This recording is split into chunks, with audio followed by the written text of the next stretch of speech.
Bienvenue sur le tutoriel de Padlet, mur virtuel pour un usage multiple avec les élèves. Tout d'abord, allons rejoindre donc ce fameux mur. Il suffira de s'inscrire avec son nom et son mail et on rejoindra ici le tableau de bord. Pour commencer, on clique sur Nouveau et on peut choisir plusieurs formules. Ici, je vais choisir Canva, c'est-à-dire que les étiquettes créées pourront se mettre dans l'ordre voulu. Alors, le rouge ici est un peu agressif, alors on va tout de suite le changer. On peut changer le titre en appuyant donc sur l'engrenage en haut à droite, le sous-titre. Et ici, le papier peint, vous avez plusieurs options. Je vais choisir le tableau noir avec le petit effet craie sur le côté. Et vous pouvez éventuellement ajouter le vôtre, par exemple un tableau à compléter avec les élèves. On sauvegarde. Et parmi les options de modification, vous avez ici un élément très intéressant et important. Vous pouvez changer l'URL en le simplifiant afin de le communiquer à vos élèves. Voilà, votre Padlet est prêt. Les modifications ont été faites en temps réel. Vous pouvez désormais créer des étiquettes qui vont être le but donc de ce mur virtuel. On double-clique pour cela sur le fond du mur et voici une étiquette. Vous y mettez votre titre et ensuite le texte que vous souhaitez, aussi long que souhaité. Ensuite, vous cliquez sur le fond et voici votre étiquette.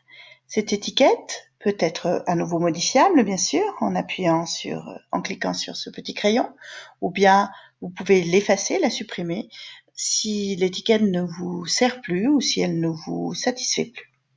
Cette étiquette peut être bougée à l'envi, vers la droite, vers le bas. Cette page, initialement en format A4, peut être agrandie autant que souhaité. Une deuxième étiquette ici, à côté.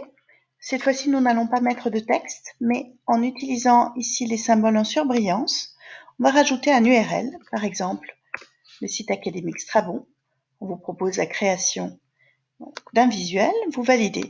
Et voici l'étiquette qui peut vous renvoyer vers le site Strabon. Il suffit pour cela de cliquer dessus. Et voici le site académique. Troisième possibilité,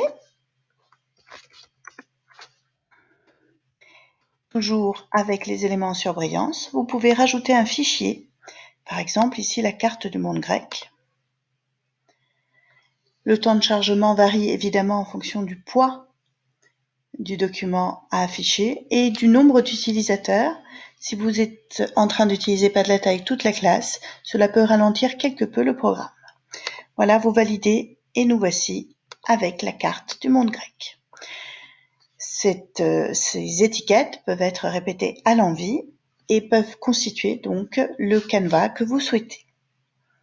Voilà en gros l'utilisation de Padlet qui peut être multiple avec les élèves pour une écriture collaborative, une construction du cours, la construction d'un texte, le compte-rendu de recherche, etc.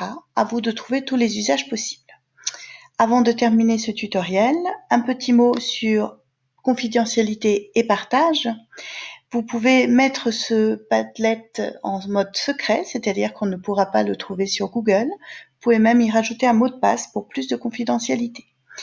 Enfin, pour la modération, vous pouvez choisir que vos élèves ne peuvent que lire ce Padlet, c'est moins intéressant, ou bien peuvent écrire, mais ils ne pourront modifier que leur propre contribution, ou enfin ils peuvent modérer, c'est-à-dire qu'ils peuvent écrire et modifier tous les éléments, toutes les étiquettes qui se trouvent sur le Padlet.